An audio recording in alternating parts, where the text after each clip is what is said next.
So, Bernard, it's a disappointing result on the road. What did you make of that performance? It was always going to be tough today. We knew that. On paper, it was probably our toughest game. Don't get me wrong, the remaining 9 fixtures, including today, they're all tough. But this one, on paper, looked the toughest one. A side chasing the playoffs, a side that have already beat us once this season, a side that have scored 4 goals against us this season. We was fully aware it was going to be tough. But to concede in the manner way we did, it's just not acceptable. We've done it too many times this season, in games that we've won and in games that we've lost. Concentration levels got to stay switched on for 96 minutes. We've switched off for 40 today and conceded. That's football. I was going to say, it wasn't a game full of many chances, so as you mentioned there, conceding in that manner, in terms of concentration, how can you fix that? We often put first half, so did they. We had an onslaught of set pieces towards the back end of the first half, which on another day you make score 2 out the 6 corners. They defended well. You've got to accept that. You've got to applaud that. Second half, it's a stalemate. There weren't much in the game. I'd be surprised if their manager says anything different. They're always going to be a threat, and so are we. But I feel like both sides cancelled each other out today. As a manager, I made 3 substitutions at 0-0. We didn't look like conceding at that point.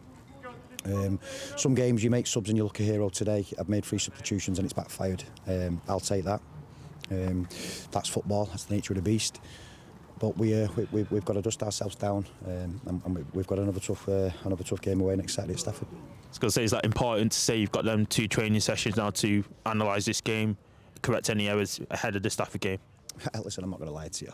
Training at this stage of season, every game's... Is there a game plan? Yeah, there's a game plan, but it's about winning. You've got to find a way to win.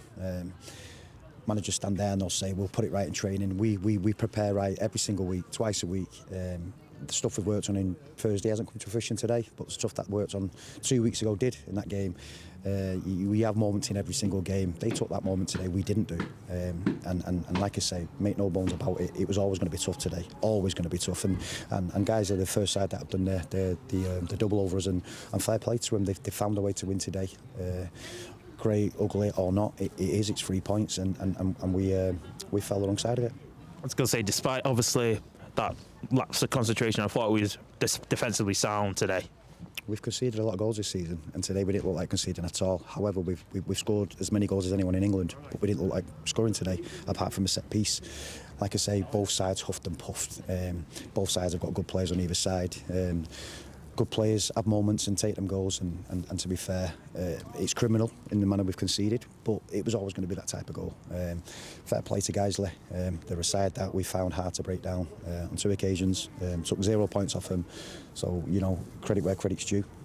We've got 20 players disappointed in the change room, trying to dig out individuals. I say it, there's usually 2 of us today. I'll take the substitutions, and that's not substitutions as individuals. I mean collectively at 0-0 we didn't look like conceding, but we didn't look like scoring. Should I have sat on the substitutions? Maybe. That's hindsight. I'll take the plaudits when we get it right, and I'll also take the negatives when I get it wrong. But ultimately, like I say, we haven't done enough to win a game of football today, but I also don't think they have. And last but not least, any word for the fans, because it came in their numbers today? Yeah, listen, we know the fans. The fans know me on a personal level, and we always pay our respects to them. It costs them a lot of money to come up here, and they're right behind us at every opportunity. Throughout the season, they've been behind us. They've watched what I've watched today, and I'm no doubt they'll be in the car, huffing and puffing and disappointed. But it's always a long season. The highs are unbelievable and the lows are sore, and they're painful, but collectively as a football club, as players, management and supporters, we have to swallow that together. That's what supporters do. They support the good times and the bad times, or good supporters do, should I say. But yeah, they'll be driving back now disappointed, just like I will be. But to be fair to them, fair play to them, I keep saying it, this football club's growing, and with that the fan base is growing with it. Great numbers today, and hopefully we can put that right from next Saturday.